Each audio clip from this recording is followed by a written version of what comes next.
नमस्कार, मैं शिवानी रतूड़ी आर्यव्रत टाइम्स में आपका स्वागत करती हूँ। झारखंड सरकार के स्वास्थ्य मंत्री इरफान अंसारी ने ऐसा बयान दिया है जिससे बिहार का सियासी पारा चढ़ सकता है। हाल ही में बिहार विधानसभा चुनाव हुआ है। नतीजे सामने आने के बाद एक तरफ जहां महागठबंधन को बड़ा झटका लगा तो वहीं AIMIM को 5 सीटों पर जीत मिली थी। अब इरफान अंसारी ने कहा है कि बिहार में मुसलमानों ने गलत कदम उठाया और असदुद्दीन ओवैसी साहब की भोली भाली चिकनी बातों में लोग फंस गए। इरफान अंसारी ने कहा, पहले जो अलायंस का ऐलान हुआ था उसमें भी कोई चूक हुई थी और अपने मुख्यमंत्री की घोषणा कर दी, उप मुख्यमंत्री की घोषणा कर दी। अरे मुसलमानों को कुछ नहीं देंगे, वो मुसलमान शब्द की जगह भी अल्पसंख्यक बोलते हैं। मैं झारखंड के मुसलमानों को धन्यवाद दूंगा, यहाँ के मुसलमान बिल्कुल सचेत है, फुरकान साहब की बात मानते हैं, इरफान अंसारी पर विश्वास करते हैं, एक मत होकर लोग बीजेपी को हराते हैं।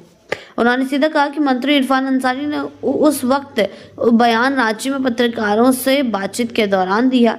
दूसरी ओर इरफान अंसारी ने JMM और NDA के गठबंधन के सवाल पर कहा, देखिए ये भारतीय जनता पार्टी की सुनियोजित साजिश है, हम लोग क्यों जाएंगे।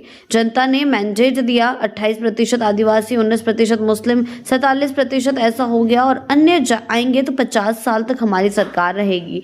जी हाँ, उन्होंने आगे कहा कि वो कोई सोच सकता है कि कोई बीजेपी में जाएगा। ये जानबूझकर काम को प्रभावित करने की दिशा में बीजेपी की पहल थी जिसमें कोई सच्चाई नहीं है। हमारी सरकार 5 साल मजबूती के साथ पूरी करेंगे और हम पूरी तरीके से 5 साल अपनी सरकार को देंगे। और मतलब यानी कि झारखंड में जो सियासी उलटफेर की खबरें सामने आ रही थी उस पर विराम लगाने के लिए ये बयान दिया गया है इरफान अंसारी द्वारा। और उन्होंने सीधा यानी कि अफवाहों पर विराम लगाने के लिए ये बयान उनके द्वारा दिया गया है। हालांकि अब आगे क्या कुछ होता है ये देखने वाली बात होगी। जिस तरीके से माहौल अब गर्मा गया है, झारखंड में बड़े उलटफेर की बातें जो है की जा रही थी कि बड़ा उलटफेर होगा और हेमंत सोरेन जो है बीजेपी के साथ चले जाएंगे जिससे सरकार पूरी तरीके से टूट जाएगी। लेकिन अब मामले में थोड़ा सा शांति आने लगी है क्योंकि लगातार JMM इसी तरीके के बयान दे रही है। उनके तरफ से यही बयान सामने आ रहा है कि ऐसा कुछ नहीं है, ऐसा कुछ नहीं है और ना ही ऐसा कुछ होगा। जी हाँ, इरफान अंसारी ने भी अपने बयान में यही कहा है कि ऐसा कुछ नहीं होने वाला है, ये सिर्फ अफवाहों का दौर है।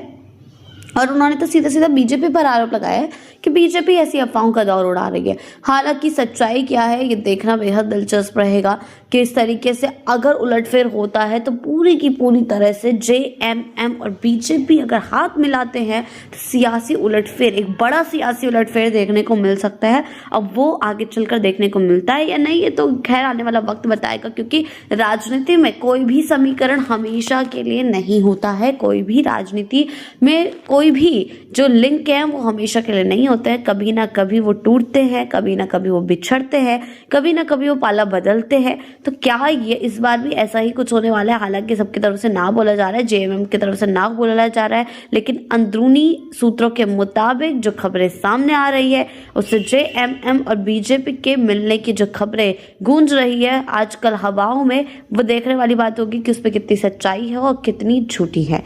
ऐसी ही अपडेट्स के लिए जुड़े रहें आर्यव्रत टाइम्स के साथ ही चैनल को सब्सक्राइब करना ना भूलें और हमारी फेसबुक और वेबसाइट के साथ भी जरूर जुड़ें।